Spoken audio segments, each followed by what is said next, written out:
everybody. Welcome back to 13 Rings and NFC East podcast. This is episode 35, and we are recording near the end of day 3 of NFL free agency.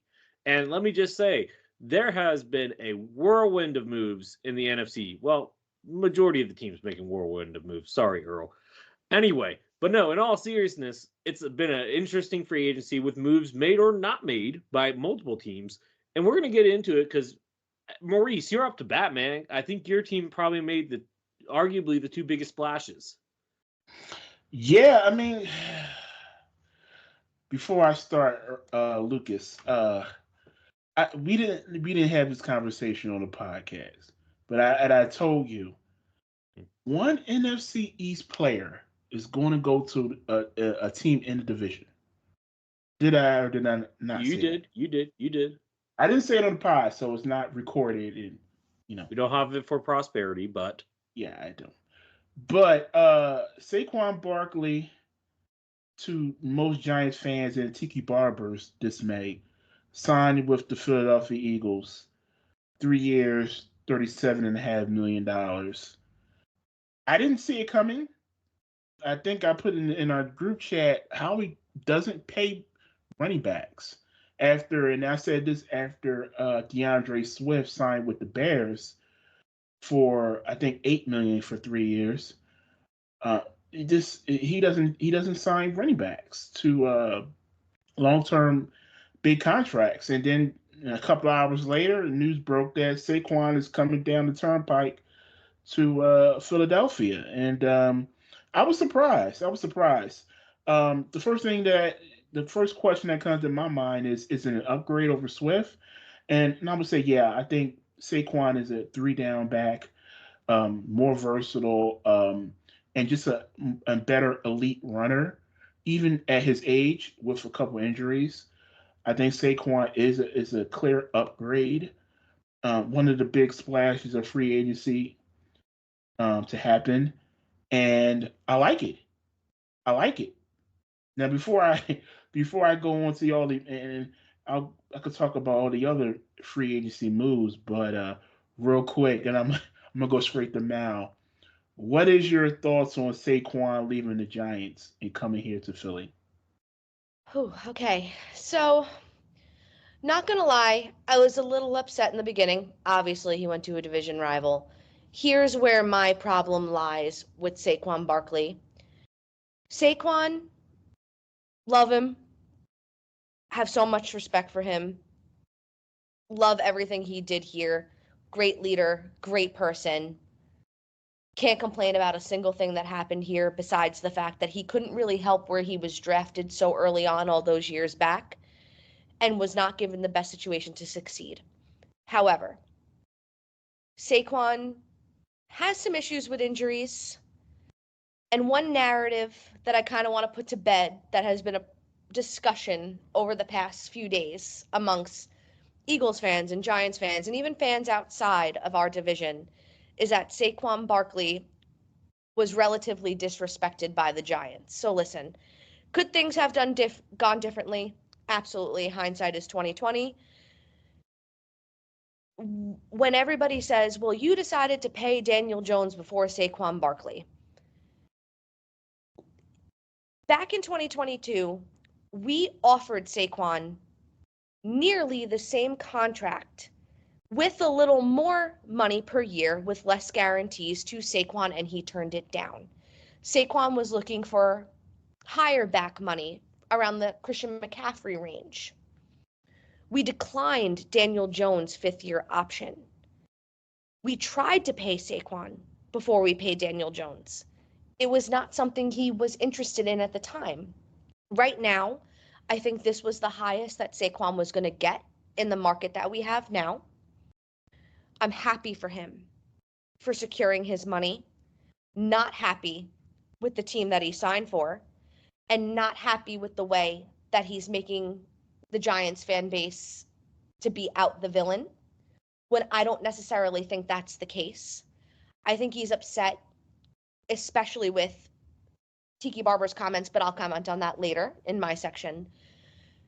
I think that he's done feeling like everyone is disrespecting him, when in reality we loved him so much and we're just hurt to see him go this way. And I think that's really where Giants fans are at and where I'm personally at. I don't wish any ill will on Saquon. I don't wish injuries on him. I would never do that, ever. I wish nothing but the best for him. The circumstances are just a little rough to swallow right now and it's fresh. But I think as time goes on, it's just going to add to a rivalry and make for better football. What do you guys think? Earl, Lucas? Yeah, look, I think that it was a surprising move. I agree with Maurice because the Eagles were not a team that we were talking about when it came to Saquon Barkley. Does it make sense for what they want to do? Absolutely. 100%. It makes sense, especially with their offense coordinator. He's a pass-happy guy. Saquon is definitely a weapon out of the backfield. And marginally better, not significantly, but marginally better as a runner. Much more of a in between the tackles type of runner. Can bounce it on the outside too. More of a complete runner than I would say Swift. He's a little bit bigger too. So yeah, look, it's an upgrade. It's an upgrade.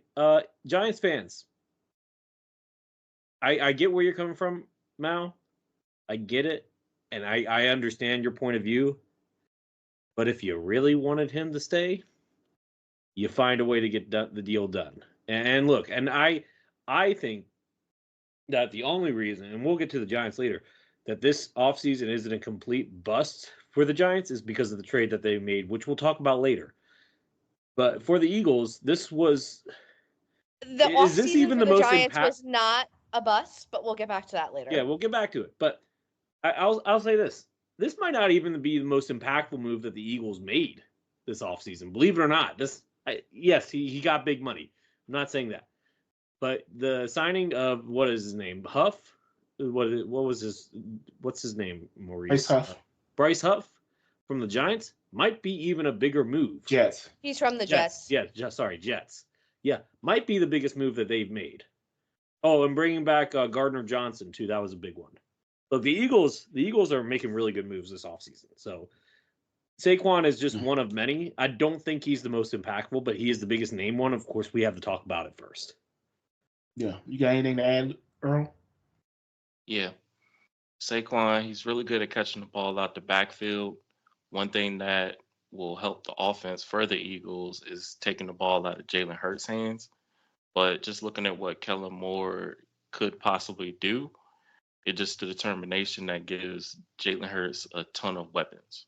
It would definitely open up a lot for Jalen Hurts, especially with having Saquon there, but also be able to work on check downs when his first read is taken from him.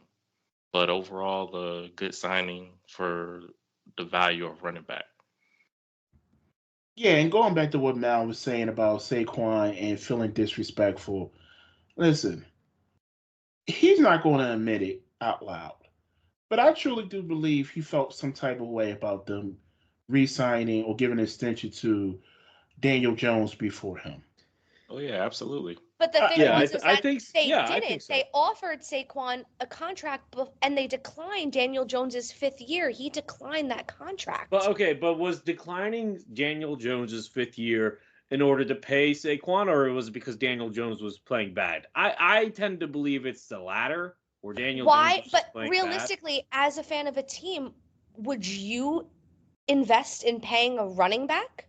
If it's somebody look in a team with a team like mine who has so many holes, running back is not a position that is of the utmost importance. But see, you have to put yourself in the mind of a professional athlete like Saquon, who is a running back. Of course. And he wants to get paid. He wants to maximize the value he has when he's still healthy and able to be a top 5 running back. Yeah. And I'm not making no excuses for Saquon and any of that, but I mean, at the end of the day, and it's been reported by multiple people, the Giants didn't even offer him a contract this offseason. We are not in a place to, and we knew we couldn't. We knew we couldn't match that, and we knew we weren't even going to be able to go that high. Look at Derrick Henry; he signed with the Ravens for $8 million. Maybe we could have been in the market for that, but we even let Xavier McKinney walk. But that's a whole nother thing, and I'll talk about that later. Yeah, that was wow. Okay. We don't have the money or the means. There's just too many holes in the Giants roster to pay luxury positions right now. We needed to focus on our trenches. And I'll get into that, but that's the whole reason as to why Saquon, we didn't even offer him the money he wanted, because we knew he was going to get more somewhere else. And it's an unfortunate situation. It was Philly, but he got his bag and he knew he could get it, and we couldn't give it to him at the time. Okay, so let me just ask you this question and move on from Saquon. Are you in the camp of him being a quote unquote traitor? In the beginning, like I said, I was emotional. No, I don't think he's a traitor. I think he went where he saw fit. He went home to Philadelphia. He went to Penn State from Pennsylvania. Totally respect his decision at this point in time. Don't think he's a traitor. Just upset at the fact that for the amount of time he was here and the amount of love he got from this fan base, he's choosing to fall into the negativity and not focus on the other fans, millions of or hundreds of thousands of fans, or thousands, however many fans the Giants have. Whereas all the other players who left their teams were like, thank you, appreciate it. Saquon is embracing, like, I'm gone, like, forget you guys, forget it. That's what hurts more, because of how much we loved him for all those years. But no, I don't consider him a traitor. Okay. That's all. Okay. That's fair. That's fair. Hey, these games, when Saquon returns to MetLife Stadium, it's going to be very entertaining. Oh, like I said, it's going to be a makes for good primetime football. game. Good football. Primetime Sunday night. I can see it now. All right, before I move on, let me just run down a couple of the other free agency moves that the Eagles made. They brought back C.J. Gardner-Johnson on a 3-year, $33 million deal. Pretty good deal. Dude's only 26 years old. He had a great year with us before he left. I actually think this was a mistake on Howie's part to let him walk last year, and he tried to rectify his mistake by bringing him back. Let's just hope this time nobody steals his card, and everything will be kumbaya between Gardner Johnson and the Eagles fan base. We brought back for his final year Brandon Graham, 1 year, $5 million. This will be his last year. He's going to retire after this year, so he can have his swan song. A re-signing that I thought was very important was Landon Dickerson, 4 years, $84 million. Our left guard is going to be here for at least 5 years. So I thought that was a great move. They got to protect this offensive line now that Jason Kelce is retired. Like I mentioned before, Cam Jurgens is going to move from right guard to center. So they need to address the right guard position. They'll probably do it in the draft. So, yeah. And what Lucas was talking about earlier, Bryce Huff, that was actually our first move in free agency. 3 years, $51 million. He's going to be an edge rusher. So that now puts into question who's going to go, Reddick or Josh Sweat. We will see. I do believe one of them will get traded. If I had it my way, I would keep Hassan Reddick and move on from Huff. I mean, from do you think Josh with Sweat. all the moves that you guys made that maybe you might have to end up trading both? Did we have a hole at edge rusher? I mean, unless they're really tied into, they believe in Nolan Smith, which I've heard they have been. Yeah, I'm not 100% on that train yet. He needs to show me a lot more. I'm not. But if they go into the season and they trade both of them, and Huff and Nolan Smith are our edge rushers, I'm not too happy about that. I would imagine not. Also, yesterday they picked up Devontae Parker from the Patriots, 1 year for $4.5 million. Good little pickup. I mean, he could be your slot receiver at number 3. He's an upgrade over Quez Watkins, that's for sure. They also signed Zach Bond, a linebacker from the Saints, 1 year, $4 million. Guard Matt Hennessy, 1 year. And they also shored up their special teams with long snapper Rick Lovato, 1 year. Brandon Mann, the punter, 2 years. And they re-signed or it gave extension to Jake Elliott, 4 years, $24 million. He's the second highest paid kicker in football behind Justin Tucker. I think it's well deserved for him for sure. Did you mention Gardner Johnson yet? Yeah. Okay, so I guess my question is do you think that shores up your secondary? No. We need another quarterback. They're going to address that in the draft. I mean, this is free. There's still some safeties out there. Justin Simmons is still out there as well. I don't think they're going to go safety because I don't think Sidney Brown is going to be out the entire season with his injury, so he'll be back. And then they have Reed Blankenship. Um, they're going to address cornerback in the draft. We talked about a guy yesterday, Lucas, right? I think so. I can't remember, dude. It's been a long week. Cooper DeJean. Oh, yeah. So, okay, have you guys heard of Cooper DeJean yet? Yes. Mal, have you? Yep. Yeah. He is projected to be the first starting cornerback in the NFL in the past 20 years that will be a white dude. And I've seen his highlight reels. The kid looks legit. Anybody that's looking for a corner in the draft, look at this kid. He is an elite athlete for sure. But anyway, sorry. Yeah, get back to. Yeah, so between him and Kool-Aid, there's definitely going to be a cornerback. I don't know in the first round, but All I'm saying, guys, is I would love Kool-Aid to be on the Giants because I really want that jersey. It's not happening, but I want that name on my team. Yeah, he's a top. I mean, look, he's projected to be a top 10 pick. I mean, look, you guys could go corner, go rogue and go corner. You lost. If we do, I will be so mad. But anyway, would you? If you got the jersey? I mean, if you got the jersey? No, I want the jersey. But see, I don't care about the jersey. I want to win. Hey, the Eagles signed somebody named Hennessy. That's not a bad name on the jersey. That's a good jersey. There you go. You guys get some fun jerseys this offseason. I get Mariota.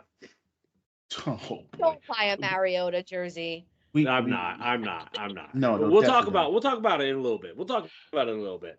All right. Maurice, tell me, what do you grade the moves? The moves in totality. What would you give the grade for the Eagles this offseason so far, in terms of free agency? Well, I'm gonna answer that question with another question that was in the agenda. Any free agents I want the Eagles to sign, and I'm looking at Jerome Baker, linebacker from the Dolphins. They need help at linebacker too. That's probably their more pressing need, simply because they don't have any depth at linebacker right now going into the offseason. Is that why you mad about my team's move? What was that? The Frankie. Oh, Louvu. Yeah. Yeah, I liked him. I really wanted him on the Eagles. Yeah, I bet you did. Yeah, but from what's available, Jerome what's available? Baker. Okay. Jerome Baker is somebody that they need a linebacker. I mean, you can't go into the season with just N'Kobe Dean. Okay. So based the off grade the I'll give moves, them, to answer your question, the grade I would give them right now for free agencies, I would give them it's between an A and an A minus, because I think they just need to address that position. But I'm just gonna give them a straight A. Not a minus, not a plus, just an A. I'm going to give them an A minus. I think they, like you said, they could address a few more things on defense. But overall, I think they did solid. Anybody else want to chime in on their grades? I know Mal's going to give them an F. No, I'm not going to give them an F. I know. I'm joking. I'm a realist, Lucas. Let's be serious. Okay. Let's be serious. So I'll give them a B plus. I think that Saquon was a little bit of an overpay. I wouldn't have paid that much for him, but Eagles are in a position with a better roster. Can't blame them. Think you guys need to address corner. Safety position, wouldn't have changed it. Thought that Gardner Johnson was the option to bring back. He was great for y'all. Great player. Should have came back. And linebacker just needs to be addressed. So I'll give it a B plus. I'll give it a B plus as well. Close to a A minus. I think picking up Huff was a solid move, especially with Fletcher Cox retiring. Yes. but Yes, I also forgot shoring about up Huff. for also shoring up the defensive line, making sure you got one of the solid units. So I thought that was an A plus, that was an A move, and just being able to add a running back with Barkley's dynamic ability. I understand he's injury prone, but at the same time, for some reason, the money situation with the running backs and free agency shifted. And I think a lot of teams started to realize this, and I was going to tie this into my news, is that the running back room during free agency was something probably the best that was out there compared to what's coming up in the draft. So if you grab one of those running backs, you were getting someone who had veteran presence as well as being able to help your team. So Yeah, let's I go think, ahead and go to yours yeah. because wait, Maurice has one more thing he has to say, Uh, and then we'll talk more about you guys and the running backs and everything. You want to save that for next week? You sure? Okay, yeah, we can save it for next week. Not a big deal. Yeah. Yeah, well, Earl, let's just go ahead and go to your team and free agency, what it looks like for them, and the running back room a little bit more because I want to talk about the running back room. Actually, can we talk about that right now? Do you mind, Earl, if we could talk about the running backs and free agency real quick as like a I sidebar? I mean, I could do it because it ties into my situation. Yeah, I mean, definitely. You guys lost a running back in free agency, so yeah, let's talk about it. All right, bet. Basically, for Dallas free agency, we only had one signing, and it was a long snapper. I'm not gonna sugarcoat it. Free agency so far has been pathetic. Front office, they really haven't.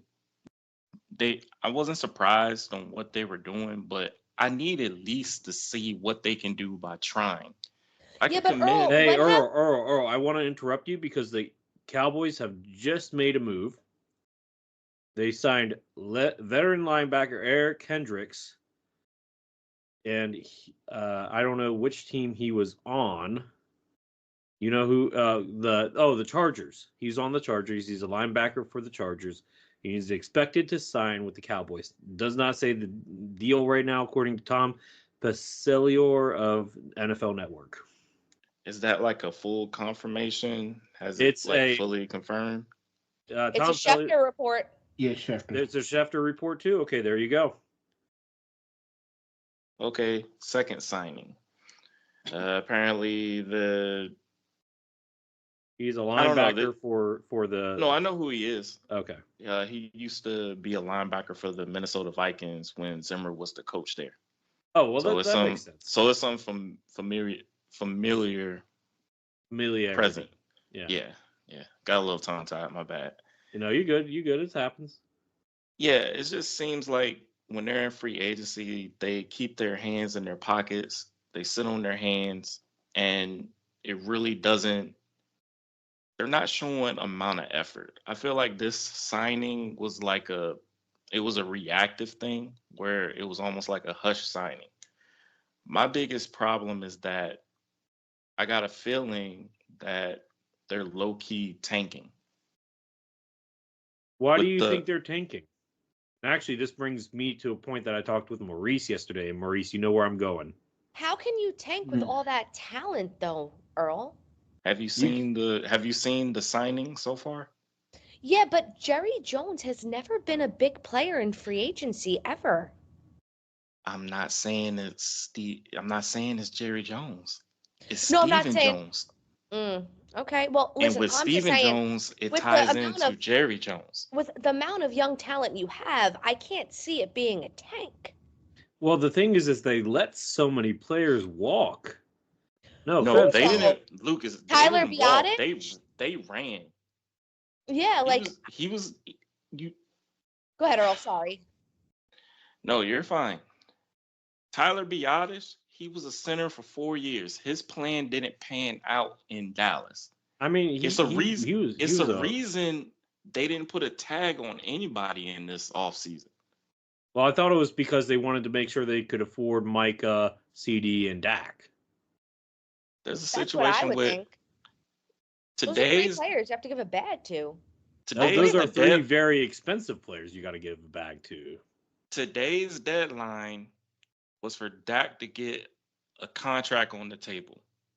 There's no news, no contract, which means Dak is not getting a reconstructed deal.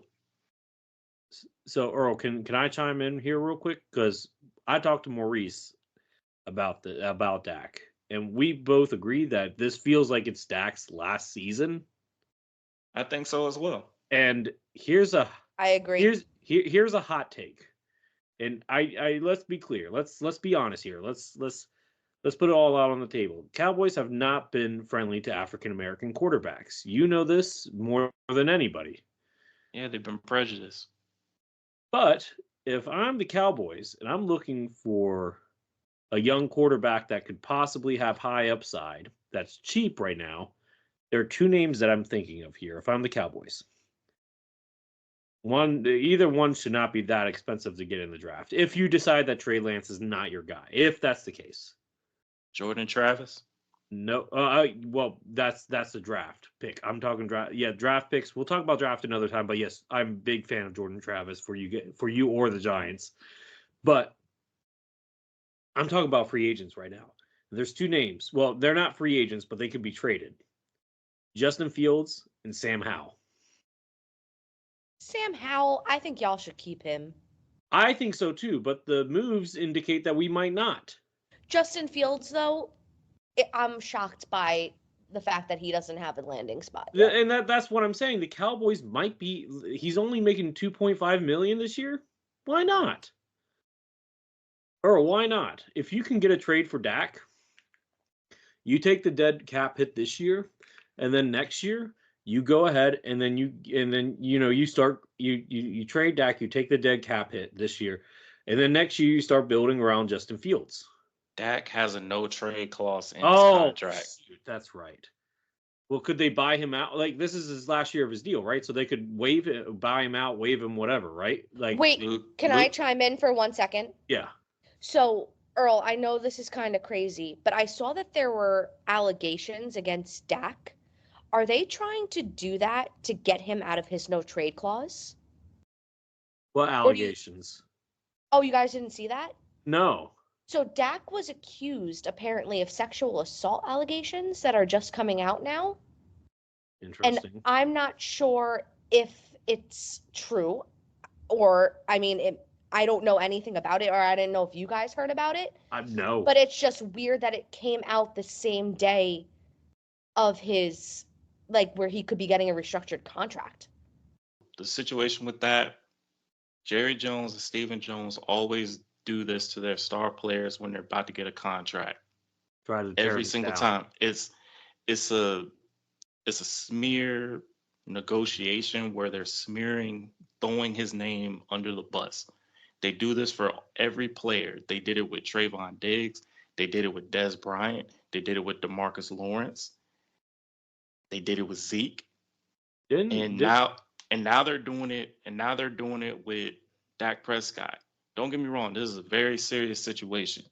And all hands, 105.3 The Fan, they should have not had the woman come onto their show. All this should have been taken care of in court. Yeah. I just think that they overstepped their boundaries with that, slamming Dak where he doesn't have anybody to defend himself. Mm-hmm. And to be clear, the owners didn't do it, didn't defend them. The teammates didn't defend them.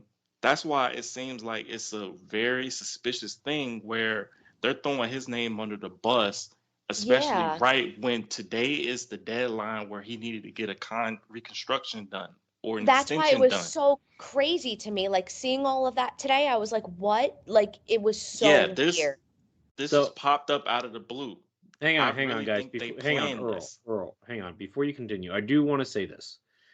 If these allegations are true, we fully do want to support the victim in this case, if they are true. Innocent 100%. Until proven guilty. Innocent until proven 100%. Guilty. But yes, we want to make sure that we're not undermining and I know Earl said that this is a very serious situation. But yes, of course, we want to wait until all the facts come out. Right. I just think having this come out of the blue is one of their nefarious tactics. They always do this. That's why even though it's a serious matter, it's on odd timing. I really think they Mhm. did this to keep from paying Dak.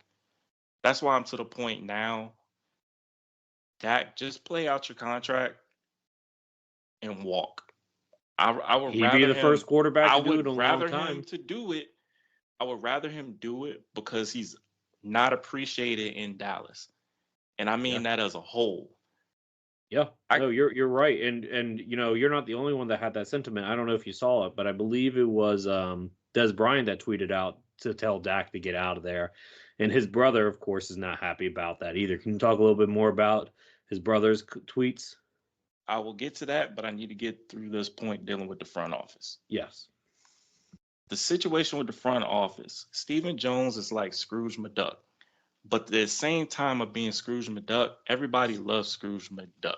He's so tight with his money, it's insane on what he does. He's afraid to dip in the pool of taking risks.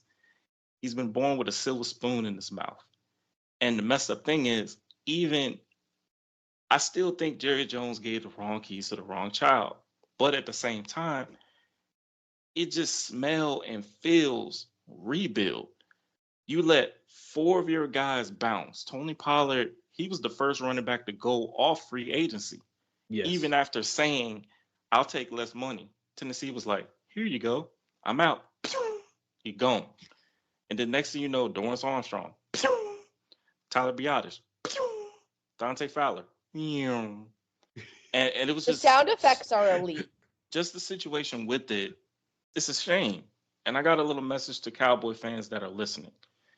We don't deserve this as fans. And I believe we need to hit the front office where it hurts them the most, their pockets, which means canceling your season ticket holds, trips to the stadium, jersey Wow. sales, training camp, events. At Wow. some point in So, time, Earl, I'm going to say this Wow. real quick before you continue. I'm sorry for cutting you off.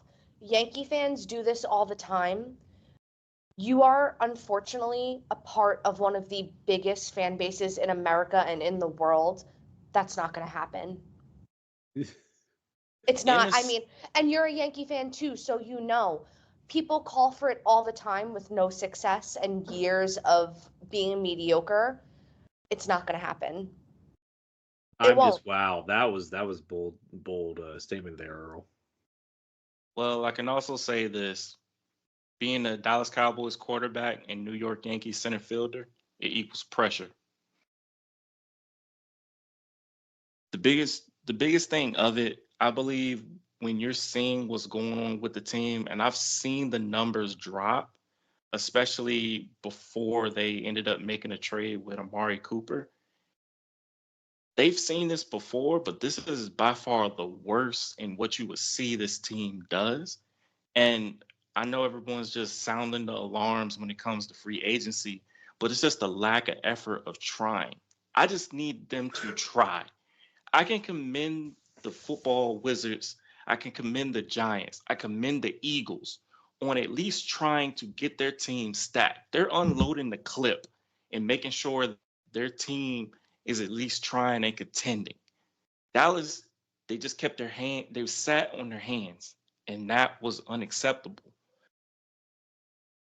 Earl, don't try to be slick. I heard you say Washington, Washington Magic. I Oh, heard. I I have heard. I have I have some more names for you, Lucas. Hey, this is not about my team. This is about your team. Oh no, I'm gonna explain this because this is within the team. So buckle up. Oh God. Dan Quinn, he's a snake. And what I mean by that being a snake is that going within, he's he's back, he's back picking Dallas from within, snagging three guys, potentially four, might even be five. It wouldn't surprise me that Jordan Lewis and probably Stephon Gilmore would join the Commanders. It's the sabotage within is one thing that bugs me to the point that even though this man was tap dancing looking for jobs, he's basically having dinner with the ops. And the situation with that, he never notified the team. And even at that point, I would have been like, okay, let him go, but at the same time, he wasn't fired. He walked away. Not only that, took players. I got a hot take for you, Lucas. If Okay. if Washington decides to not take a quarterback, I'm saying hypothetically, Okay. and they ride with what they have, and they take that number 2 spot and take Marvin Harrison Jr. If Dak walks, I could see him landing in Washington because y'all right now are loaded. Yeah, we're getting to my team. Don't worry about that. But look, Oh, and I I'm got not one more gonna. take. I'm not gonna. Look, I if we have don't take a one more thing quarterback, to say about your team, Lucas. Dan Quinn is a snake. Y'all should Wait, wait, wait, consider wait, wait, wait. Did you say loaded? loaded. Okay. we're getting to my team. We're getting to We'll my get team. there. We'll get We'll there. get there. We'll get there. But with the Washington team, I got a couple of nicknames too to go along with your coach. You might even want to change your mascot from Major Tutty. Oh gosh. I got the Washington Serpents. I got the Washington Rattlesnakes. I got the Washington Pythons. I got the Washington Copperbacks. And then your Any mascot, reptilian. the Washington Silverback Lizards, whatever you want to name it, something that deals with a reptile situation. Change your mascot from a pig to a serpent, call him Major Serpy. Hold on. So basically you said call them the Cobra Commanders. Ah. Whatever with a snake on it that fits the embodiment of the magic dome of Honeydew as the head coach of the football Wizards. All right. I'm not gonna say my comment. I'm just gonna when Lucas talks, I'll tell him my comment. Okay. Okay. All right. But Anyway. but in conclusion, with that, I believe Dallas, especially with what his brother Tad said, he just wants his brother out of Dallas, and I respect it. He's not appreciated in Dallas. And the biggest thing that hurts the most is that Dak has shown what he can do in this division as well as his team. This brother is 32-8 against y'all, but not getting him the proper assistance to get him over that hump is one thing that I think front office really didn't have faith in him. They really didn't have faith in him from the start, and that's why I think he should just waive that trade clause and walk away. Like I wouldn't mind getting a T-shirt that says #free Dak because I just want him. I just want him gone because I don't want him to have to deal with this again, especially dealing with his new daughter, and then on top of that, especially with his mental health. And being a Dallas Cowboy fan is like it's bad on a lot of our mental health. But at the same time, I just want Dak to move on to someone who would appreciate him and appreciate his efforts. Well, I'll just say this and then we'll move on. You guys still don't have the worst owner in the NFL. That goes to Carolina. Because, gosh, their moves this offseason make no sense. Earl, based off the 2 offseason moves that you guys made, what is the grade for the Cowboys? And is there anybody out there that you still want? F minus. F minus. Any players that you want out there? Could you repeat that? And is there any players still in free agency that you would want to come to Dallas? I would bring in Xavier Howard, some way, shape, or form. Corner for cornerback help, but I doubt that was gonna happen because they're really not big spenders in free agency. I just feel like that they're stacking up their picks a lot. They're gonna have a lot of compensation picks, and they're gonna try to rebuild this thing. Hate to say it, but I think they're low key blowing it up. By the way, can somebody explain to me how compensation picks work? Because I never understood that. Like, how do you get a compensation pick? It depends on the player that was on your team, especially if you drafted that player and they receive a new contract. Depending where they were in that draft, they get a compensation pick for that player for their team. So when I saw a lot of the Cowboys shift over to the Commanders, Dallas is going to load up on a bunch of compensation picks, especially with their deals, especially on how they play. All right. So, yeah. Yep. Real quick, and now, Mal, it is your time. Wait. Let me ask her a real quick question. Who is going to be your starting running back next season? Ooh. Love this question. Yep. I think they're going to re-sign Rico Dowdle, and he's going to split time with Malik Davis.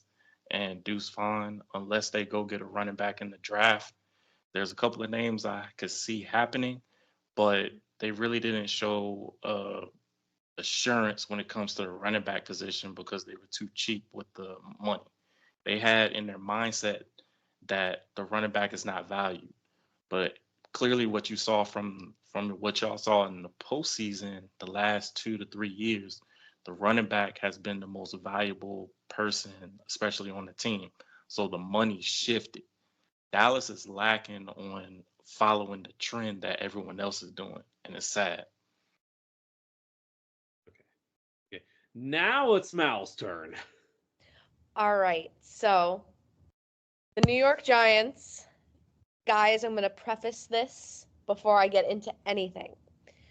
We have committed to a full rebuild, and it is about time. I have been suffering for years under the old GM, Dave Gettleman, and his stupid decisions. So I'm really happy with the moves that we made. It's not going to show many results this year, but I'm happy for the long term. So I'm going to dive into it. So, free agent moves. The Giants had quite a few, mainly to the offensive line. So, we actually signed Jermaine Illuminor from the Raiders, which is a good fit. He's a right tackle who's going to compete with Evan Neal, who's been very underwhelming. He was our number 7 pick 2 years ago in the draft, and it just hasn't been good. And we've spoken about Evan Neal. So I think Illuminor is going to give great competition to Neal. He's very excited to be a Giant. He's been expressing it for days on X, and I'm very excited to have him, especially because our new lineman coach, Carmen Brasillo, was recently the Raiders O-line coach. So they obviously have a little connection.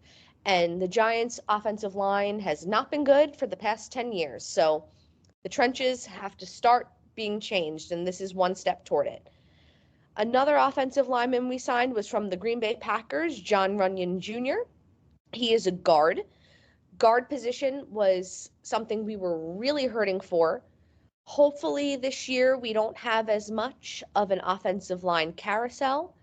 Don't know what the draft holds, but I like these two signings. I knew off the bat that offensive line was something that we had to address in free agency. Didn't expect anything crazy. These guys got pretty good deals. I hope they live up to them, but anything is better than what I had. So I will take it. Some other free agent moves that we had. We'll address the elephant in the room. We spoke about it earlier. Saquon Barkley, running back, has left for Philadelphia, and McKinney has left for the Green Bay Packers. He secured an absolute bag. I'm incredibly happy for him. Really is not a good feeling because he's a homegrown talent and he's very young and he's an elite safety. We didn't really have the money to do that with the amount of holes we had in our roster. So I'm okay moving forward with Jason Pinnock and Dane Belton. Dane is an up-and-coming star, in my opinion. A huge Dane Belton fan.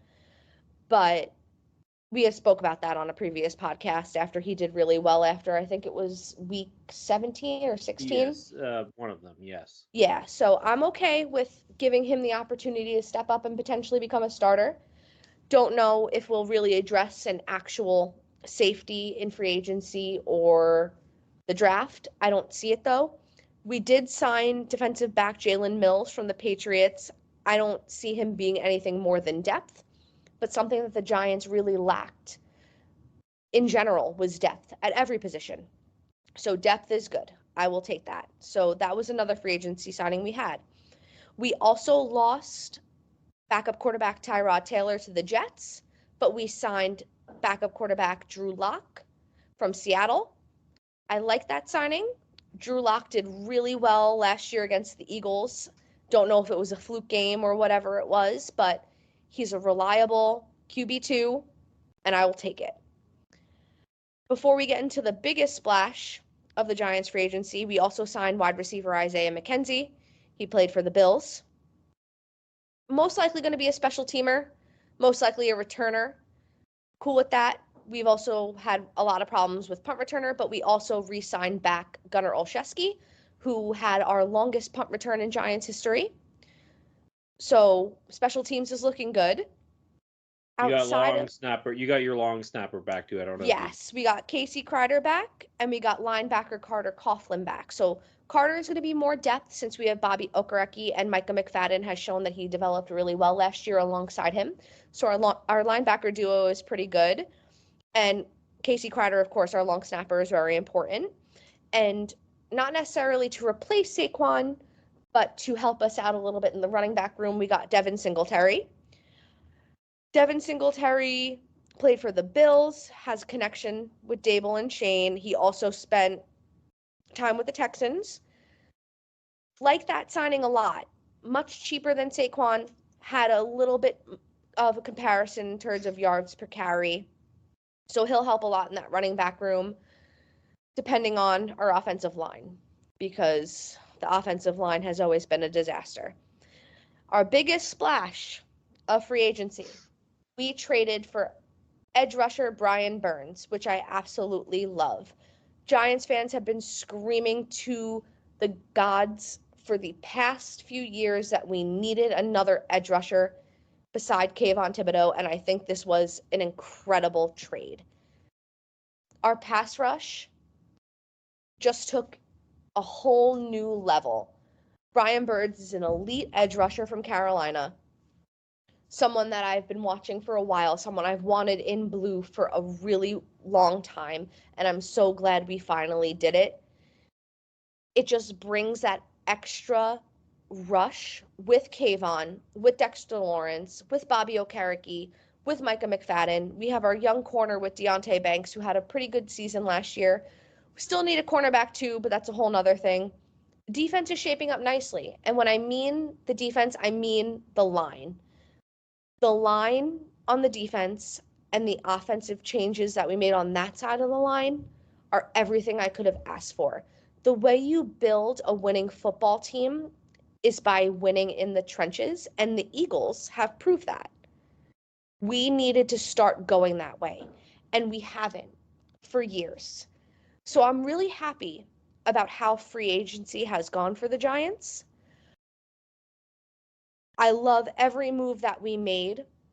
Do I still think that there are things that need to be done? Absolutely. But unfortunately, in the situation that we are in, with the amount of help we needed with our roster, we don't have enough money to completely build a team in free agency, which I understood. I didn't think that the Giants were going to spend that much in free agency in the beginning, and I didn't really want them to. But I'm happy that we took the money that we would have spent on Saquon and X and spent it on Brian Burns, because I think he's more of a need right now. We had a really lackluster side of that line with Azeez Ojulari. He has injury issues. Now with Brian Burns, Azeez can be that third edge rusher, and it'll take some pressure off of his hamstrings, because he has some very serious hamstring issues, and he's always out hurt with those hamstrings. So that really helps. What do you guys think of the moves that Giants made in free agency? I go to the Brian Burns move first. That was a steal, because last year teams were offering 2 firsts for him, and you guys were able to get him for what, a second and a fourth? A second and a fifth, I believe.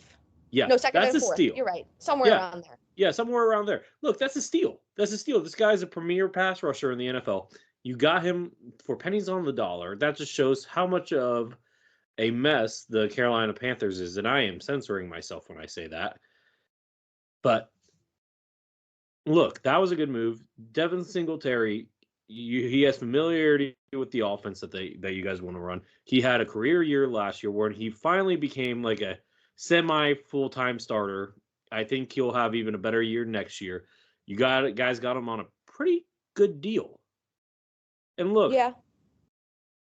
I think you guys are in a rebuild. It's interesting that the let's talk about the player that you lost though, because losing Xavier McKinney to the Packers, that is a big blow, and he's a young guy that you could have built your defense around. Listen, I don't 100%. understand that. I don't understand that one.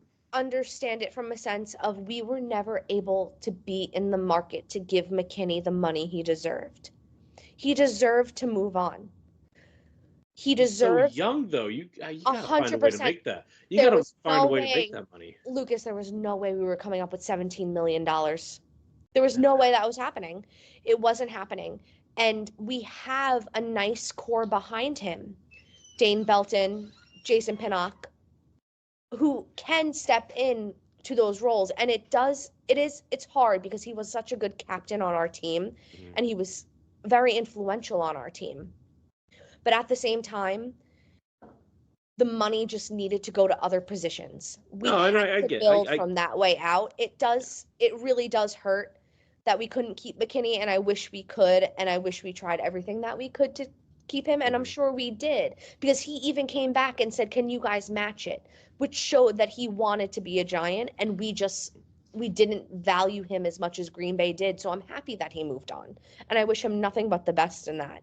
Green Bay is going to be dangerous next year, guys. I'm just going to say that. Absolutely. Yeah, absolutely. They got some upgrades too. Josh Jacobs, McKinney. Yeah, I think they absolutely. upgraded their offensive line. Which, speaking of Green Bay, I'm going to move into any free agents that I still want. So the one free agent that I'm still looking at is A.J. Dillon, running back that Green Bay released. And the reason why behind that is because Devin Singletary, he's quick, he runs hard, and he always tries to get that extra yardage. Whereas A.J. Dillon is that big guy who can just kind of run through people. And that combo of A.J. Dillon and Devin Singletary kind of reminds me of Ahmad Bradshaw and Brandon Jacobs. Okay. And that's something that I would like to kind of have go moving forward. It's what gave us the most success when we won both of our Super Bowls, and Tom Coughlin was genius for that. So I would like to see something like that happen, where we kind of have a switch off between Dillon and Devin Singletary. I don't know if we can afford Dillon. I don't know what will be the cost for him, but that's the free agent that I would still want moving forward. Okay. I'll say this about you guys, and then Earl and Maurice can chime in. Trading for Burns saved y'all's offseason. Because if you did not make that trade, I think a lot of Giants fans would be calling for Schoen's head. They still are. And, I mean, I don't think he's completely on a cool seat either, Mal. He's made some mistakes. The one mistake he made was the contract for Daniel Jones. And that's a pretty big one. Outside of that, and that's a whole nother thing. Like I said, with his injury guarantee that he has next season, I don't foresee him actually playing next year. I don't foresee Daniel Jones playing next year, and I don't foresee him on the team after that. Interesting. Okay. I don't, because if he gets injured next year, he's guaranteed a boatload of money. So that means you guys are going to draft a quarterback at 6. Maybe. That's what that means. Maybe, or we wait until next year. I don't know what it is, but I don't foresee Daniel Jones. You can't go a full year starting Drew Lock when you have Daniel Jones. I'm not going to give my GM slack after Daniel Jones took us to the playoffs and we won a game in the playoffs after we haven't done that for almost 10 years. He elevated a team around him that year, and yeah, sure, you can say the schedule was easy or whatever it was. I don't know. I might have done the same thing from a business perspective. I might have. In the moment, you don't really at that point, we didn't have many better options than Daniel Jones when we signed him. So that one mistake, I'm not going to hold over his head. He's finally come in and is fixing the problems that the Giants have had for many, many years, which is we haven't had a line on either side of the ball. And now we have a stud in Dexter Lawrence. We have an up-and-comer with Kayvon. And now we have Brian Burns, who everyone all together can elevate that team on the defense. And then the offensive line, we have a young center, John Michael Schmitz, and we have 2 new free agents and a brand new O-line coach. I can't really give him the reason to say that he should be fired until he proves that to me. If he keeps Daniel Jones, I might talk a different tune. But Saquon Barkley and X walking, not a reason to say that Joe Schoen ain't it. Well, but here's the thing. If Joe Schoen didn't decline Daniel Jones' 5th-year option in the first place, then he would have had another year before making that decision. 100%. But would you have approved Daniel Jones' 5th-year option? Probably not. Yeah. Probably. No. But I've never been high on Daniel Jones to begin with. But anyway, Maurice and Earl, what do you guys think so we can move on? Yeah, Lucas, you was a hater over him. I'm still am. Yeah, I know. Drinking the haterade. Always and forever when it comes to Daniel Jones. Yeah, be careful. No offense. Be potent. No, anyway. I think what the Giants did, definitely the trade with Burns was the biggest acquisition. And I think overall, the Giants, they're really trying to shore up that front, especially in the trenches. And when you look back at the 2 championships that y'all got, it really was a assurance, making sure that your front four on the defensive side really helped out to get pressure on the quarterback. And also getting the acquisition of Devin Singletary as well as Isaiah McKenzie. Y'all can call yourselves a mini Buffalo Giants. The little Buffalo Giants. Yep, little Buffalo Giants. But I like the trade y'all did for Burns and then making sure to sign him, to lock him up. That was a great move on y'all. I'm just surprised that Mal admitted that, it's a rebuild. But you know what? With this move, with the Burns trade, I wouldn't consider it a rebuild more so than a retool. Well, the rebuild comes at the quarterback position and the offense, really. Yeah, the defense rebuild is ready. really the offense. Our offense is not at a place that we can physically score a lot of points per game, especially with who we have at the helm. I was going to say, a rebuild is you drafting a quarterback. A retool is trading for a guy like Justin Fields. She ain't doing that. She don't want to do. No, she don't want to do that. I Maurice. want to commit to the full past. long term. Justin Fields, listen, would he be an upgrade over Daniel Jones? At this point, I don't really know because both Justin Fields. Listen, I don't really know. I don't know because. I think so. Listen, Justin Fields is a runner. Daniel Jones is a runner. Both panic under pressure. Both truly panic. I don't want someone who panics anymore. Would you trade for Sam Howell? No. He panics all the time. You didn't see this past season? To be fair, he had the worst offensive line. Yeah, he went through a lot. But regardless. So did the Giants. No offense. Yeah, I mean, yeah, we did. But Daniel Jones at this point, he's got neck injuries. He's got ACL injuries. He's got whatever injuries. Can't risk it next year with him going on that field and potentially getting a neck injury and us securing him all that money. At this point, I don't care who it is. It needs to either be Drew Lock and a rookie or no one. Daniel Jones cannot step on that field next year, in my honest opinion. Yeah, that was definitely Tommy DeVito could get a shot. I don't think so. I think Tommy DeVito is going to either go to the practice squad or he'll be on another team or whatever it is. It was a fun story, but I don't think he'll be back. No Tommy DeVito tattoo. No Tommy DeVito tattoo. Tommy DeVito was better off playing in the UFL. Yes. Is it the UFL now? Yeah. Yeah, they unified. Yeah, that's right. Yeah. You mentioned Drew Lock.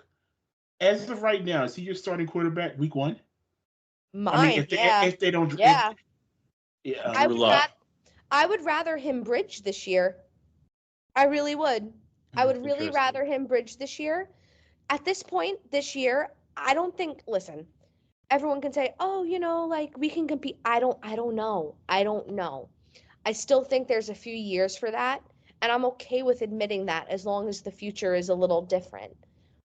I would so much prefer having Drew Lock come out there with whatever rookie we potentially get because we're definitely drafting a rookie. Tommy DeVito is not going to be here, I don't think, next year. Yeah. I have a question. Yeah. Is Darren Waller, what's his contract like? Do you know if he's retiring or anything? It's too much. His contract is too much. He's thinking of retiring. I need him to make a choice because we can't keep doing this anymore. Right, because I think going into training camp, y'all should probably figure out y'all tight end position to especially help the quarterback because that's the biggest safety blanket for a quarterback. 100%. And Daniel Bellinger, he's a pretty good blocker. I don't know if he'll be the answer, but that's another hole we have too. So either way, I would prefer Drew Lock with a rookie. I would not like Daniel Jones to see the field this year because if he gets hurt, we are in for all that money with that injury guarantee. I just hope we move on and we can start this rebuild fully.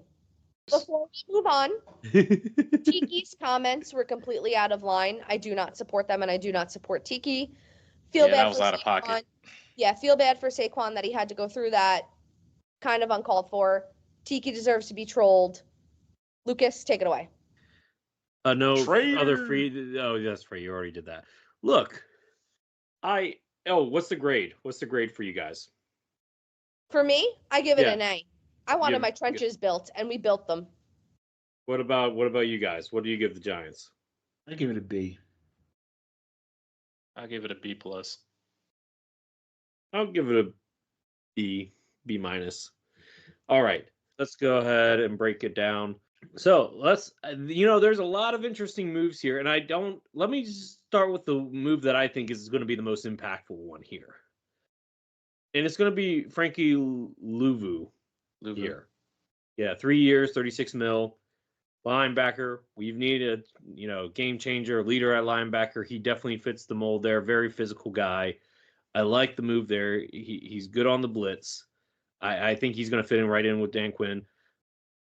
We needed an upgrade. Like Jamin Davis is fine, but you need an upgrade. He's not the only linebacker that we signed. We signed veteran leader Bobby Wagner, and for 1 year and $8.5 million, that's a steal of a deal. And if it's that much money for a guy who can, definitely teach this defense be the leader of the defense in terms of play calling and all that stuff, I like that move because it's a 1 year deal for relatively cheap. That's the thing in general that I like about the Commanders. We didn't overspend like we usually do. That's the nice thing about this new leadership and the new owner, new GM. We did not overspend for anybody, in my opinion. But that's not the only move we made. The biggest name that we brought in was Austin Eckler, and I know you guys were asking in the chat, "Oh, does that mean we don't like Brian Robinson?" No. Austin Eckler had a down year last year, and he's dealing with injuries. He's getting up there in age. I mean, he's still relatively young, but getting up there for a running back. I think he's going to be the number 2. I think he's going to be that third down back. Change of pace back, that catch out of the backfield back. I think that's what he's going to be. And I'm all for that. I think he's going to fit in really well as a 1-2 punch with Brian Robinson. And you could argue that they're going to be the second best running back duo in the NFC East. And then let me get to the most, not controversial, but interesting move. The signing of Marcus Mariota. Base salary of $6 million upside of a $10 million contract 1 year with the Commanders. Now, this is interesting because we had Sam Howell for very, very cheap. And this brings into question, and I think it does. Other people say no, it doesn't. Yes, it does. I'm going to say yes, it does. I think this brings into question 2 things. I think this tips the Commanders' hands a little bit of who they're thinking about possibly drafting. And then I think it's also showing that maybe Sam Howell's future as a Commander is not going to be very long. Because despite him making third-string quarterback money, we know that he's not a third stringer. He's probably a very good second-string quarterback on most teams, right? So I feel like either during the draft or probably maybe in August or at some point Sam Howell's going to get traded. Might not be right away, but I don't think he's going to be in Washington forever. And I think that's probably best for him. He needs a fresh start. He needs to get his head cleared from all the bad Ron Rivera mojo and juju and all that stuff. I think he needs a fresh start, and I'm okay with that. Marcus Mariota is signing. Also, now tell me, Marcus Mariota, dual threat quarterback, runs a lot, right? Proficient runner. Second overall pick, Heisman winner. Who fits all that build in the draft of the top 3 quarterbacks? I'm asking you guys. Tell me, who does that fit? Daniels. Jaden Daniels. Now, it could be just coincidental. It could be. But I don't believe in coincidences. I don't think this front office I think this front office does things with a purpose. I truly believe they do. And when you bring in Marcus Mariota, the last 2 stops he's mirrored the other quarterbacks in the locker room as well, like Jalen Hurts, like Desmond Ridder. Granted, Ridder was probably just as bad as Mariota, arguably worse. But my point is that I feel like you don't sign Mariota to a $6 million contract if 1, you believe in Sam Howell. 2, you want your quarterback to if you don't want your quarterback to play like Sam Howell. You want him to play a certain way. and you want your second string quarterback to be able to run the same offense to the same style of offense that you are running, you don't just push Sam Howell off to the side. And if you're paying $6 million for a third string quarterback, then we're overpaying, and that's a bigger issue. So there's that. But there's other moves made too. And we know that, this front office, the coaching staff has brought in guys that are familiar with their system. Austin Eckler was a part of the Chargers when Anthony Lynn was the head coach. Bobby Wagner has Dan Quinn connections. Marcus Mariota I think he has Cliff Kingsbury connections, if I'm correct. I could be wrong there. Zach Ertz has Cliff Kingsbury connection. We talked about Zach Ertz last time. Dante Fowler, Tyler Biotish, Dorrance Armstrong all have, Dan Quinn connections. Those are all, I think, look, let's break them down. Fowler, he's either going to be our third or second edge rusher. I like that. You could also play some linebacker too. He could if we need him to. I don't think we need him to, though. We talked about Luvu. Tyler Biotish, he made a Pro Bowl in the past. He's going to be an upgrade. Is he like an all-pro guy every year? Probably not, but he's a good starting center. He does his job. Is he the most aggressive guy? Maybe, maybe not. But at the end of the day, he's going to be an upgrade over what we had at center last year. So there's that. Right. Jeremy, huh? You could be right. Yeah. And then Jeremy Chin from the Carolina Panthers, safety. This kind of means that Cam Curl's not coming back. I'm okay with that. Cam Curl's a good, solid guy, but he's not a ball hawk. My understanding is that Chin before injuries could have been defensive rookie of the year the same year that Chase Young won it. So if he can stay healthy, and 1 year, $5.2 million, that's a good deal for a guy that you're not sure about health wise. But he has upside. I'm okay with upside. He's young, and that is what I'm looking for. Young guys, right? Especially at this team that's rebuilding. Dorrance Armstrong, he's not too old. He's a solid edge rusher. Earl, he wasn't a full-time starter for you guys, right? He was a rotation guy. Yeah, most of the guys were rotational. Yeah, so I think Armstrong, he's probably going to get a chance to start this year. I don't see why he wouldn't. I think he's going to be our number one edge rusher. We'll see what he can do with a full-time role this year. Maybe he'll be great, maybe not. We'll see. I don't know if I'm saying this guy's name right. Klein Farrell. Yeah. Former top 10 pick. Could be another starting caliber one, or could be a rotation guy. Played over Chase Young. After Young got traded to the 49ers last year, he was still playing over Chase Young. That should give you enough information there. Is he a world breaker? No. He was the fourth pick in the 2019 draft. Not much of a pass rusher there, but he does bring winning football. Interesting there.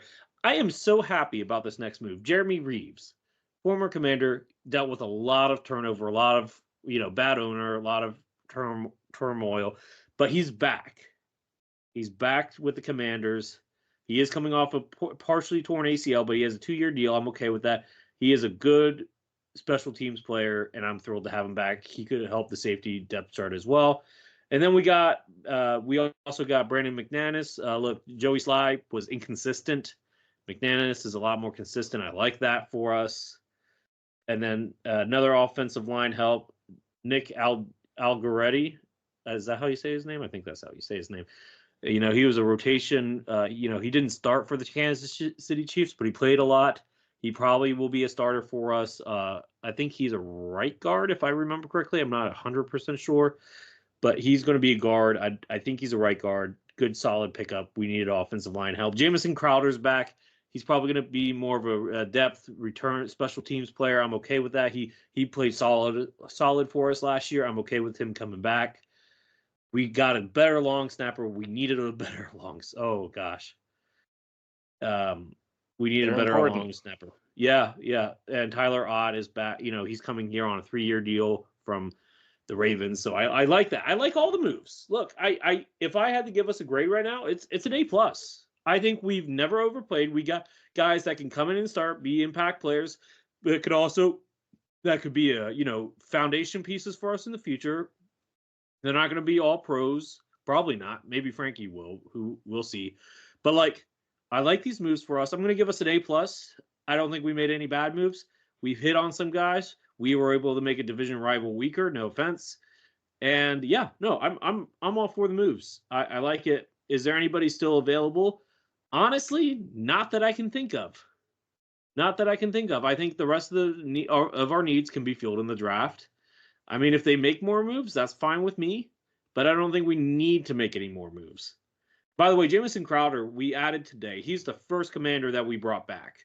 No Kendall Fuller, no Cam Curl, and I like them both, but neither for the type of defense that we're going to play with Joe Witt Jr. and Dan Quinn, it's going to be a ball hawk, high turnover rate defense, and neither one of them are high turnover rate, defensive backs. So I like the moves. So let me ask you guys, what do you guys think? I'm gonna go ahead and go. Yeah, go Lucas, for it, bud. I don't like y'all. I can't stand y'all. But I'm gonna give y'all the B+ for the offseason additions. Not only that, especially with the draft, y'all have the number 2 overall pick. Y'all have 6 picks in the top 102 and 9 picks overall in the upcoming draft. So y'all are doing some really good acquisitions.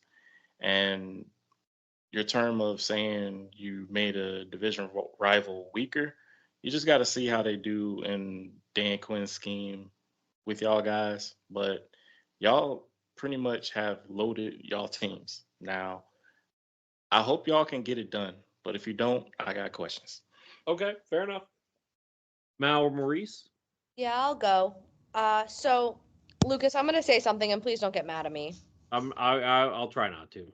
Okay, so I'm gonna give you guys a B, only because you're building your team kind of like a basketball team, like through free agency, and I don't think that's a way you can do that through a rebuild. I was seeing that too. The way Okay. that it's built is that, and the only reason I'm saying that, and it's no personal offense in any way, shape, or form, the Giants did this in 2022, where they built it to win a playoff game for like the feeling of it, and I have that feeling with the Commanders. Okay. That's the only reason why I'm saying it. So let me retort to that real quick. Mhm. Because whenever somebody says, "Oh, the Commanders are playing like running the team like a basketball team," it drives me absolutely insane. Because we have football people in the building. No. I totally hear you. I totally, Yeah. and that's why I wasn't trying to be that way. The only reason I'm saying it is that it feels like the team is building through free agency, and I know the draft is coming up. Yeah. And vets are a good thing to have, and you guys are going to be so much better this year. Yeah. The feeling I just have is that it's built like the 2022 Giants, where I got this false hope of like, oh yeah, everything's cool. We were underdogs and we won a playoff game, and this hadn't happened in a while. So great. And look how it happened for me. Well, That's yeah, the and only fear I have. I understand that, but you guys also have to remember that first off, we waived 3 players. We also Nick Gates, Charles Leno Jr., and Logan Thomas. We haven't and we essentially replaced all of them. We also have to acknowledge the offensive line was terrible. The defense was terrible. The defense was awful. We're not bringing back Kendall Fuller or Cam Curl by the looks of it. So that just means that the team needs to do better, right? Like they needed to upgrade, and the team got their guys in. Having veterans is good. These are not long-term contracts, okay? The goal is to still, and they said it in their press conferences multiple times, the plan is to build through the draft. We have the draft picks to do it, okay? I'm not worried about that. I'm okay with bringing in all these veterans. You need to have veteran leaders in the locker room. And if they get outplayed, it's not like it's a big deal because their contracts they're not overpaid for their contracts. I'm okay with the team being the way that it is and the moves that they did. And I'm kind of surprised you both said like not an A. I'm really surprised by that, if I'm being completely honest. Like I'm not surprised at all on it, Lucas. I gave a solid grade of a B+. I just feel like I'm good. No, you and your feelings, sir. I might be, but like I said, I don't think we're making basketball moves. I think, and by the way, basketball teams, Mal, I know you don't really follow basketball, right? No. The only thing that I know about basketball is that most basketball teams build through free agency. They don't really build through the draft. They don't do that anymore, actually. They can't. Okay, well, thank you for Yeah, the enlightening me new on that. CBA pretty much makes it impossible to build through free agency because free agency was getting out of hand. Now you have That's to what I build figured. through trades and the draft. So anyway, but if you were talking 10 years ago, you would be correct. But no, that like I said, I think I don't think we overpaid on anybody. They're not long-term deals. I think the longest term deal we have is a 3-year, which is not that bad. Most of them were 1 to 2 years. So a handful of threes. So we'll see what happens. That's the thing, though, Lucas, and Mhm. why I give it a B. Because besides the Louisville acquisition, which was a good one, I really like that one. Besides that, they're kind of marginal moves, which I can't give it an A because it's not moves that push the arrow upward for the Commanders. Besides the Louisville signing.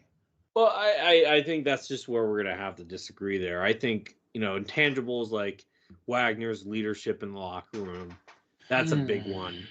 Look, And I have to equate the Zach Ertz move too, which you did not like. yeah, I'm not a huge fan of paying Zach Ertz that money, but I think in terms of having a guy in the locker room that can help with the offense, I think that is something. Look, it's not like we overpaid on any of these guys. I think getting, young players that have upside. Look, maybe I am thinking like a basketball guy in this sense, and maybe they are. Getting young guys that have a majority of young guys that have upside or haven't reached their prime yet and see what they look like in a situation where they can thrive, like Dorrance Armstrong. Like, so we could see what these guys look like in full-time roles. Maybe they work, maybe they don't. It's not like we can't move on from them. Mm-hmm. And that's why high upside, low side. I like it. Look, I like it. So that's just me. Maybe I'm looking through maybe I'm looking through rose-colored lenses, but I really like the moves for here. I don't see much downside, if any. Oh, So I respect it, Lucas. Yeah, Now y'all true. just need to find your point guard in the draft with the number 2 pick. yeah, and I think they kind of telegraphed that with Marcus Mariota. We'll see what happens, and maybe we can get an extra pick for Sam Howell. That would be cool. I'm sure there's a team out there that would. Oh, I'm sorry. What are you doing? Oh, it was the I basketball am thing. dead. It was the basketball thing. Oh my gosh! All right. I'm sorry. Carry on. All right. All right. Anyway, that's just my thoughts on it. Like I said, I don't really know if there's any. Is there anybody else that you guys would want the Commanders to get? I don't really know if we need to get anybody else. What are your guys' thoughts? If y'all pick up Xavier Howard, I think that would be a good hire for what I y'all was gonna got. say cornerback is probably the biggest thing that I would. I say think for we're you going to guys. address that in the draft, and we do already have St. Juice and Emmanuel Forbes, so we're pretty young at the position already. It St. never hurts Juice, to have. he was burnt toast against the Giants. He's Jalen Hyatt. Come on. You think that's your future? well, maybe he's our third corner, and we get one. Don't of crush those. his dreams. Maybe he's our third. All right. God damn. Love you, Lucas. I just had to mess with you. All right. Anyway, do you guys want to talk about you guys get one player or team who is a winner or loser outside of the NFC East that you could talk about? I'll go first. Okay. The Atlanta Falcons gets a big thumbs down. Yeah. Really? Ooh, Kirk yeah. Oh yeah, Cousins? especially with that contract. That contract is a little That bit much. agent's got to be. Whew, I don't know. He's stealing money. Is Sam Kirk Bradford Cousins a stole better money for a lot of businessman than years. he is a quarterback at this point, though? Feels like it. Kirk Cousins is coming off of what? Was it Achilles injury? Wait a or second. Yeah, ACL? Achilles. Yeah. Wait, Achilles? so how much can someone tell me Kirk Cousins' deal? I think it's about, if I remember on. correctly, 4 Hold on, years. Let me type it up real quick. Give me a second. I think it's either 4 years, 180. 4 years, 180. Okay. Yeah. And they passed on Lamar Jackson. They sure did. And he's not making much more than that. 4 years, 180 for Kirk Cousins. And what is he, 36? 35. Come on, man. Lamar would have So made can 200 I? million with the Falcons. Let's be for real.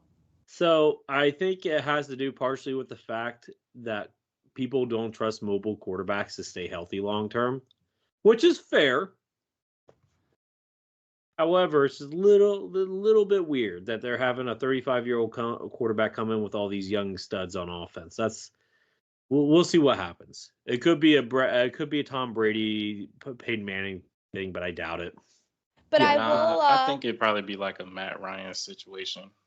I mean, who Yeah. knows? Who knows? I'm but- going to go with the other side, though. Winner is the Texans. They're going to be scary.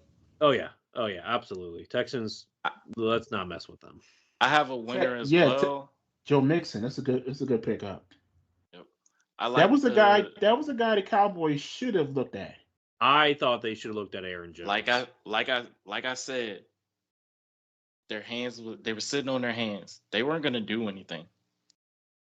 I wasn't surprised doing it. It was clear as day.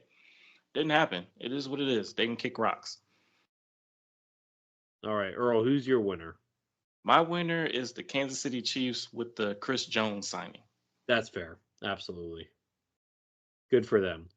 I have a loser. I don't want to talk about the Chiefs. Go ahead, Lucas. I'm sorry. I'm going to say the loser of free agency is Justin Fields. Fair. All of his options are pretty much Fair. like where is he going to go? Is he going to go to the Raiders? Like me and Maurice were talking about this. There's not that many options. Like I said, maybe the Cowboys should trade for him, but they won't, but they should consider it. I don't think the Giants trade for him. So, and obviously, I don't think they would. I don't think Dallas was going to do that because they made the trade with Trey Lance. And I keep hearing there's things that. of them re-signing him. Yeah, there's that too. And then, so let's say it's either Raiders, maybe Seattle, maybe Could have been Minnesota. Could have been maybe Minnesota, maybe the Could have been Saints. Tampa Bay before they signed Baker. Yeah, it could have been Tampa can see Bay. that. Could have been the Atlanta Falcons. Could have been the Pittsburgh Steelers. Could have, but it's not. It might be the Broncos. Probably not. Who knows? Hey, Mal, real quick. What do you guys say about your second favorite team signing Derrick Henry? I love it. I'm so excited. They I love waived they waived Odell today though. I love that too. He made too much money for what he did, so he's gone. And I'm so happy that the King is in Baltimore. Oh, I love it. Would you take Odell back in New York? Absolutely not. Okay. He can go to the Jets. He can go over there.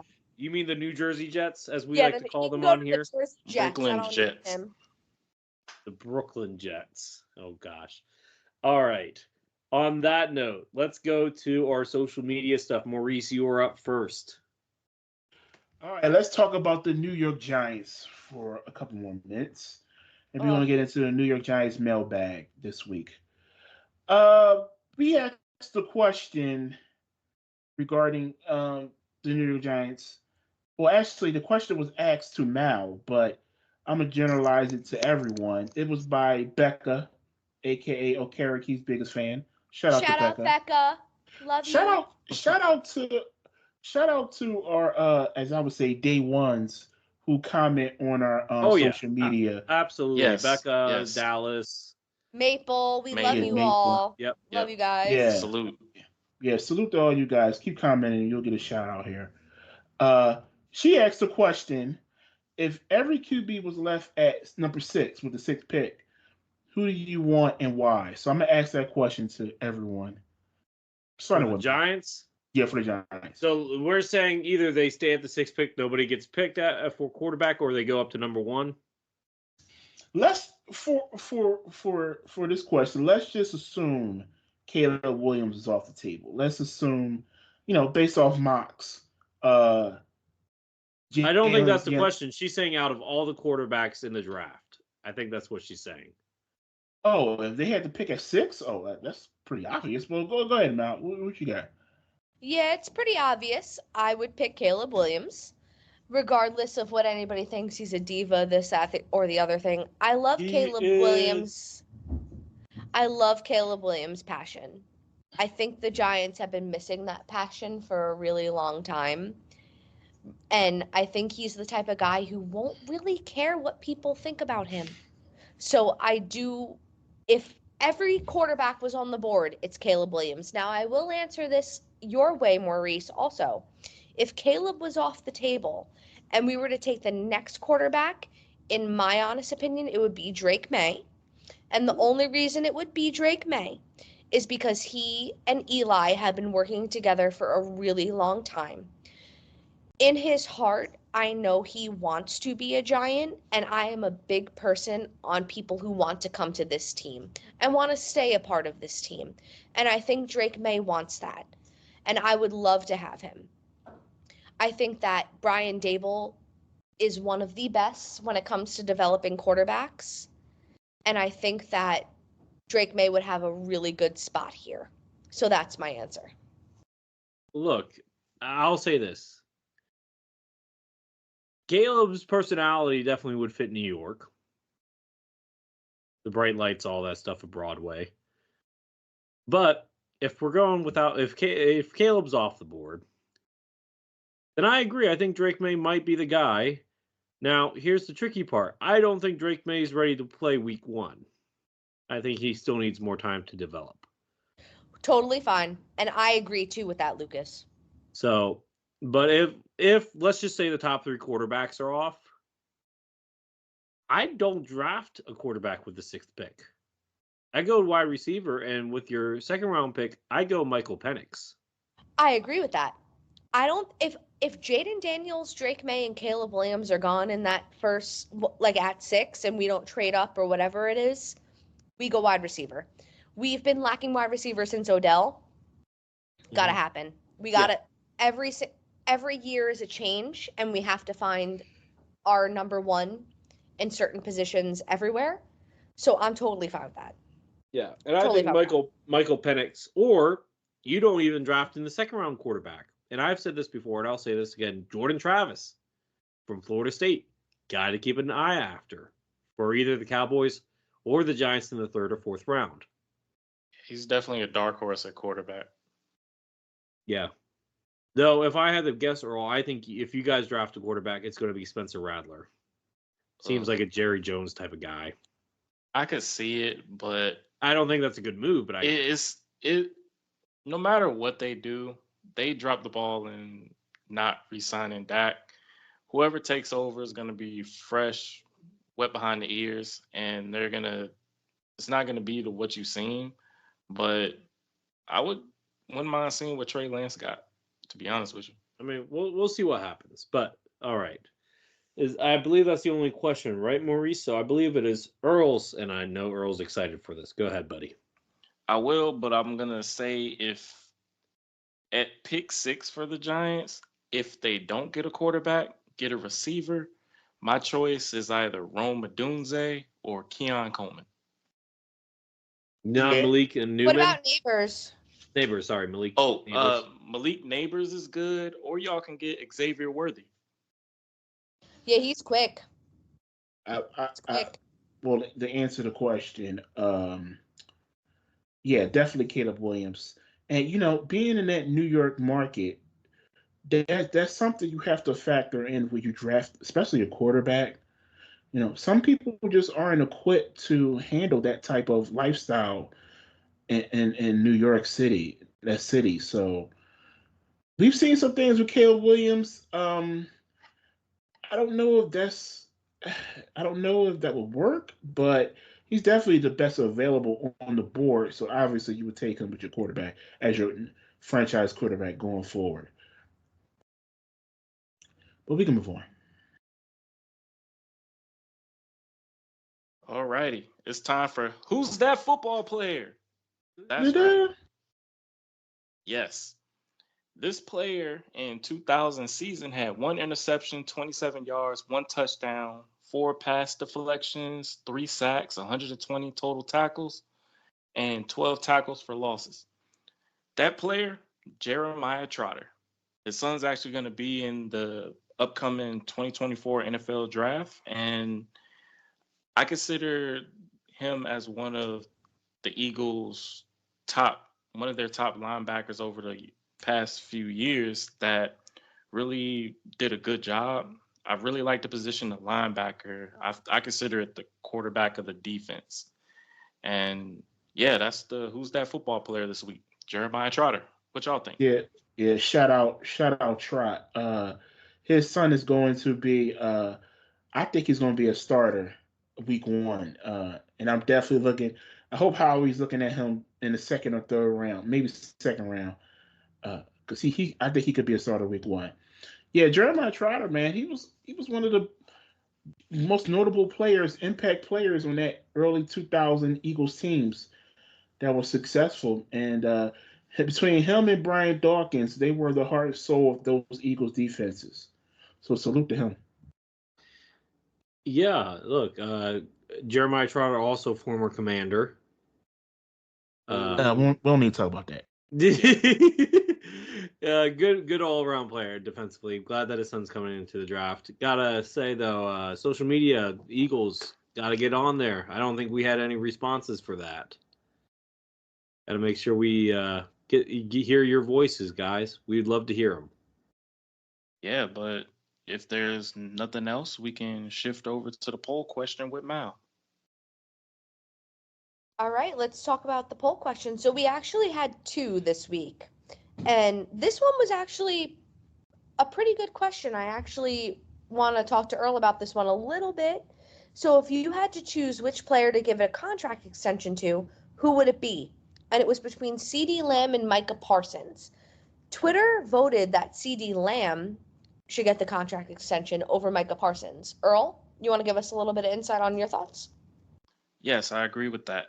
I think with locking up your number one receiver, showing what he's capable of doing, and being able to elevate his game, and him talking about being better and maturing, I think that's something where if you can lock him up, that is really going to help his confidence moving forward. Both players in general, but I think locking up CeeDee Lamb is most important because there's other top receivers looking for that big security bag with money.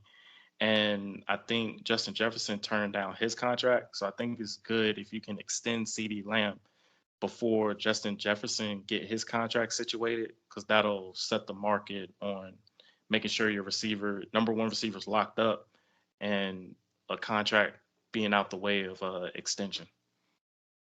I completely agree, Earl. I voted CeeDee Lamb. I think he is more important right now. Maurice, Lucas, you have anything to add before I move to the next poll question? I mean, look, I voted for Micah Parsons. Micah Parsons is going to win Defensive Player of the Year at some point. That is very hard to find. It is a lot, in my opinion, it's a lot easier to find an elite wide receiver than a number one not elite, but number one wide receiver than finding an elite defensive player like Micah. So that's he just could my be thought. generational talent as well. It's just Could be, but right now getting Micah him Parsons already is. Right, but he can be better. I agree with Lucas. It's harder to find an elite defensive player like Micah Parsons who could be defensive player of the year pretty much any year for the next 5 years. So CD, he's great, but if you had to, and we talked about this before, Cowboys going to have to pay up CD, pay up Micah, maybe pay up Dak. They're going to have to make a Dak is gonna choice. happen. Dak is probably not going to happen. So they can probably pay both. I don't know, but if they don't do Dak, they can definitely sign CD and Micah both.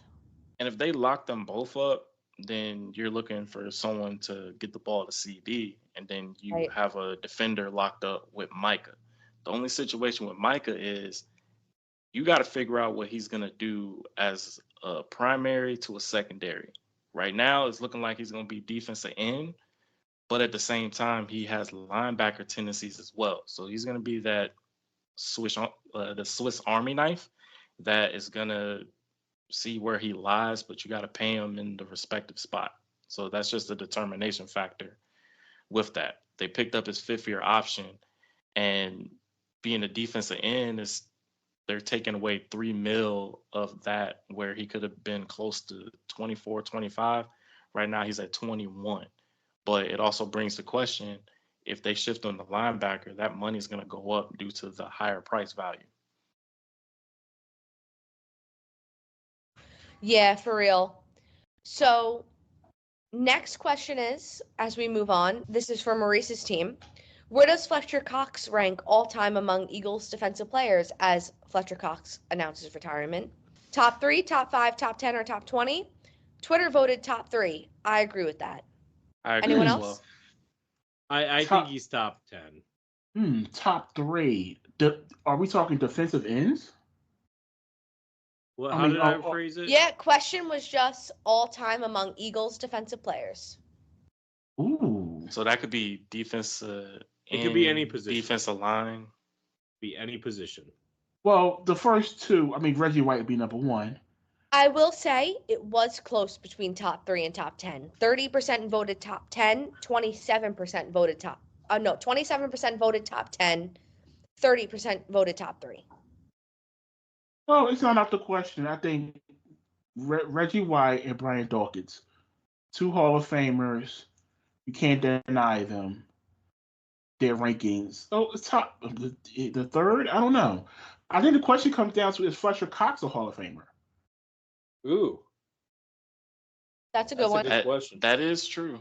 Because then It you might also just got have to to throw be our in next Brandon poll Graham as question. well. We'll have to wait and see on that. Yep. But let's go ahead and get things wrapped up here with our last thing, team trivia. The question was, which Commanders head coach has the second most wins in franchise history with a record of 67-3? Now, I asked you guys this before we got on the podcast. I don't think any of you guys got this right. But the correct answer was George Allen, coach from the 70s. Very, very good coach. Happy that he was a part of our franchise for a long time. Maybe Dan Quinn gets to stay there that long to get that many wins. We'll have to wait and see. What was interesting was when I was doing research for this question, there was a lot of coaches that had maybe 30 to 40 wins, but they also had losing records, which kind of rubbed me the wrong way.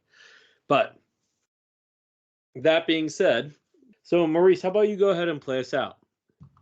All right. So we truly thank all of you for listening to our podcast, listening to the episode, downloading them. We truly do thank you all for doing that. Make sure to subscribe to the podcast on Spotify, Apple Music, iHeartRadio, and Amazon Music. And we're now on YouTube, so check us out there and subscribe. Also, make sure to follow us on Twitter or X, Instagram, and Facebook at 13_rings podcast. Until next week, see you. See ya. Blessings. Good night, guys.